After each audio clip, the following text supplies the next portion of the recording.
Now, in addition to measures of location, it is often desirable to consider measures of variability or dispersion.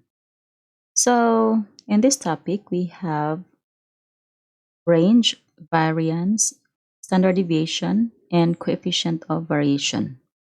Now, suppose that you are going to consider two financial funds. Both funds require a $1,000 annual investment. So this table shows the annual payouts for Fund A and B for $1,000 investments over the past 20 years. So we have from year 1 up to 20, and they both have the mean of 1,100. Okay, Fund A has paid out exactly 1,100 each year for an initial of $1,000 investment. So Fund B had many different payouts, but the mean payout over the previous 20 years is also 1,100. The difference between the two is the due of variability. So this figure shows the histogram for the payouts received from funds A and B. Although the mean payout is the same for the two funds, so their histograms differ in that the payouts associated with Fund B have greater variability. Sometimes the payouts are considerably larger than the mean, and sometimes they are considerably smaller. So we have to present in this section the different several ways to measure variability. Now we have here the range. So this is the simplest measure of variability. So the range can be found by subtracting the smallest value from the largest value in a data set. So now let us return to home sales data to demonstrate the calculation of range. Now to get the range is we are going to subtract the largest value minus the smallest value.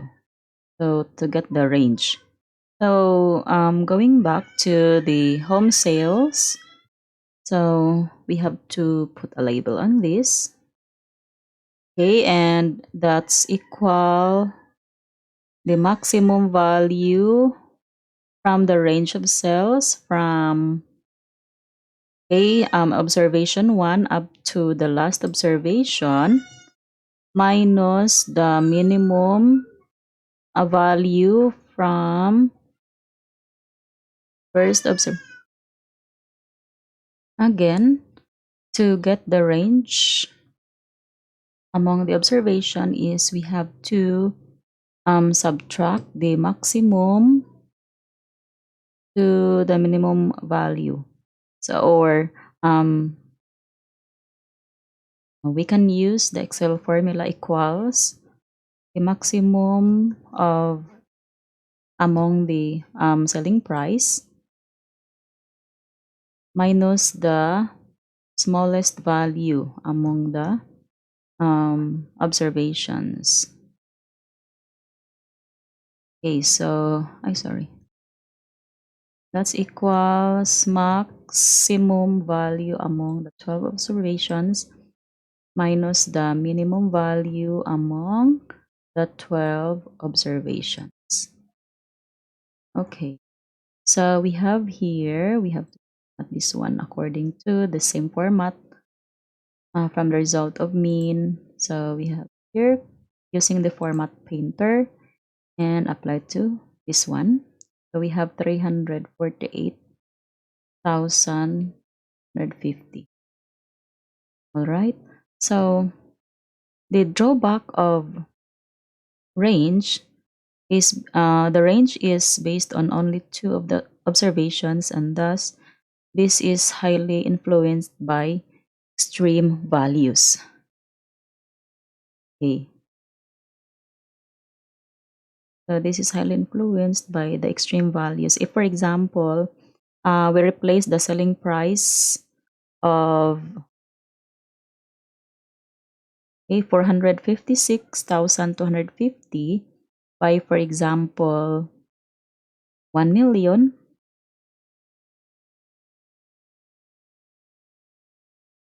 1.5 million. Mm, mm, Now, for example, that is the range, so 1.5 million. So this large value for the range would not be especially descriptive for the variability in the data because 11 of the 12 home selling prices are between 1,000, 108,000 and 298,000. Okay, so this subtracts the smallest value in the range from the largest value in the range. Now, another measure of variability that utilizes all the data is the variance. This is based on the deviation about the mean, which is the difference between the value of each observation, x sub I, and the mean.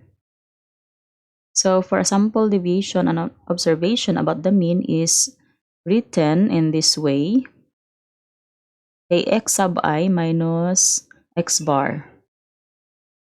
So in the computation of the variance, the deviations about the mean are squared. So in most statistical applications, the data being analyzed are for a sample. Then when we compute a sample variance, we are often interested in using it to estimate the population variance.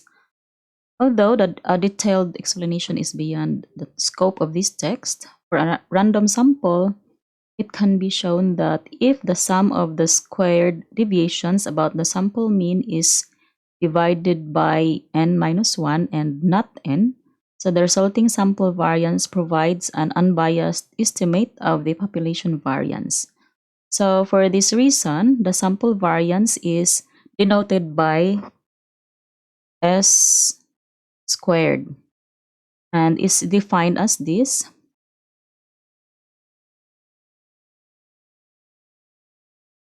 Okay, so the population variance is the summation of x sub I minus the mean squared divided by n minus 1. Okay, so this table shows the computation of deviations and squared deviations about the mean for the class size data. Now, the column 1 shows the number of students in class.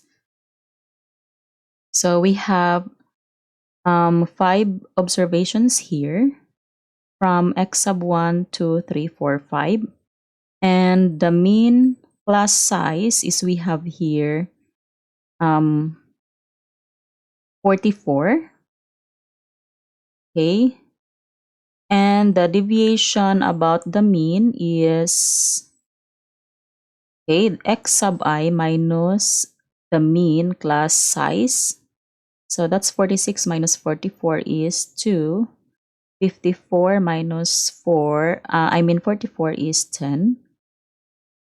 Okay, so we have here the number of students in class size minus the mean class size. And then we have here the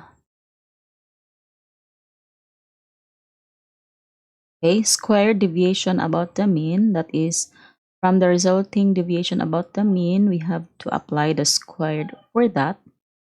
And then the summation is 256.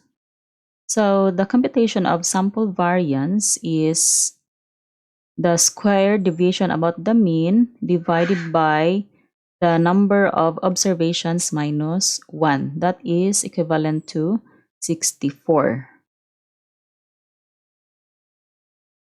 Okay.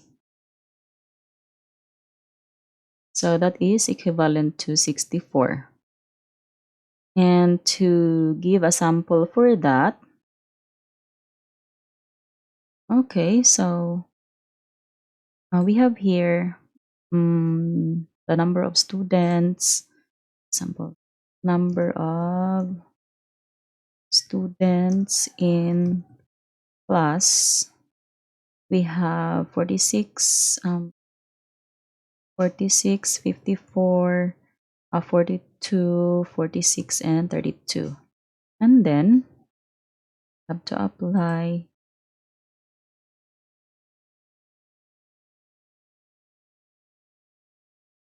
wrap text for this.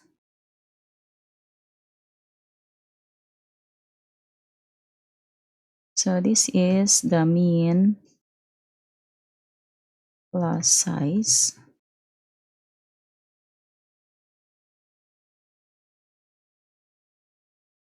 And then deviation about the mean. Next, we have the squared deviation about the mean. Okay, so apply the same format.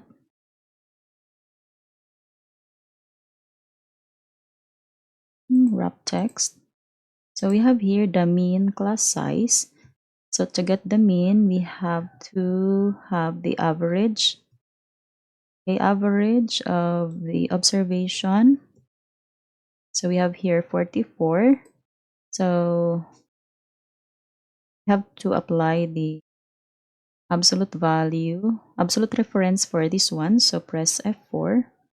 And also this one, press F4, so that when you copy this formula to the other cell, okay, you can use the fill handle and you can drag it down. So the range of cell is still the same from A2 to A6. And now the deviation about the mean is we have the observation minus the mean class size. Okay. So we can apply the summation of this deviation about the mean, summation. So we have 0. And for this one, square deviation about the mean. So we have to apply the power of to this one. Okay. And the summation is 256. Now, to apply the computation of sample variance, we have here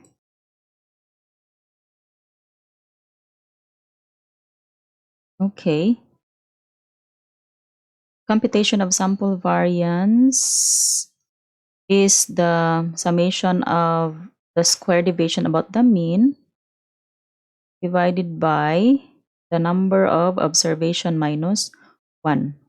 So here, it's equal to the summation of the squared about the mean divided by the number of observations. So we have to use count.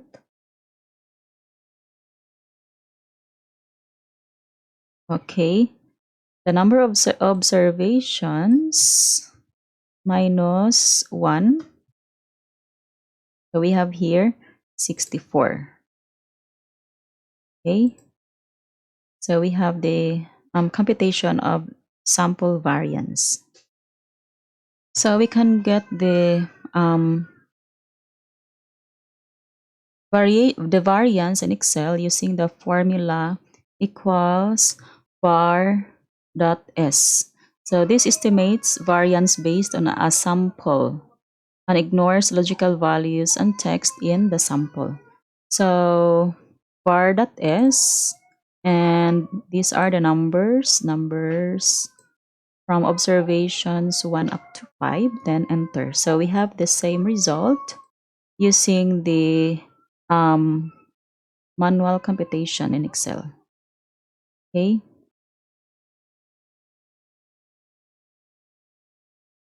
Now we have here the standard deviation, which is the positive square root of the variance. And this is measured in the same units as the original value. So we use S to denote the sample standard deviation and theta to denote the population standard deviation. So the sample standard deviation S is a point estimate of the population standard deviation theta and is derived from the sample variance in the following way.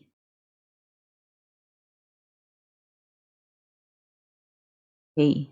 So sample standard deviation is the square root of S squared, and for the population is the square root of theta squared.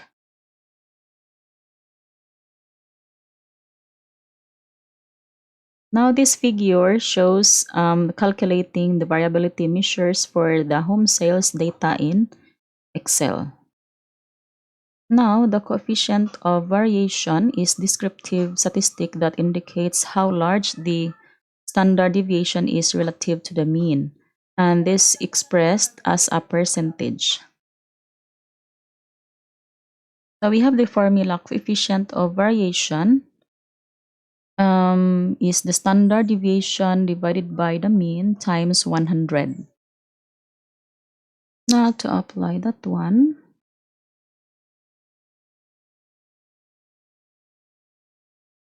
so we have here, again, the formula is the standard deviation divided by the mean. So we have here the standard deviation, which is 8. So it's equal to this one, the standard deviation divided by the mean. The mean is 44.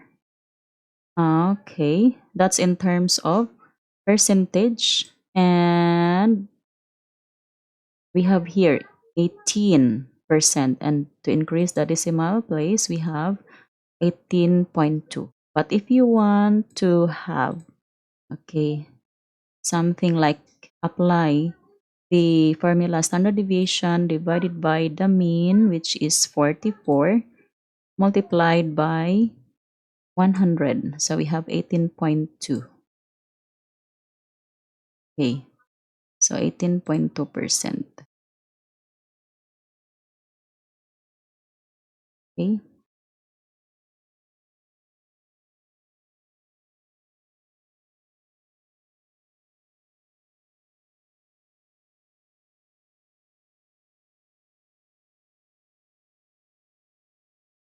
So that's equals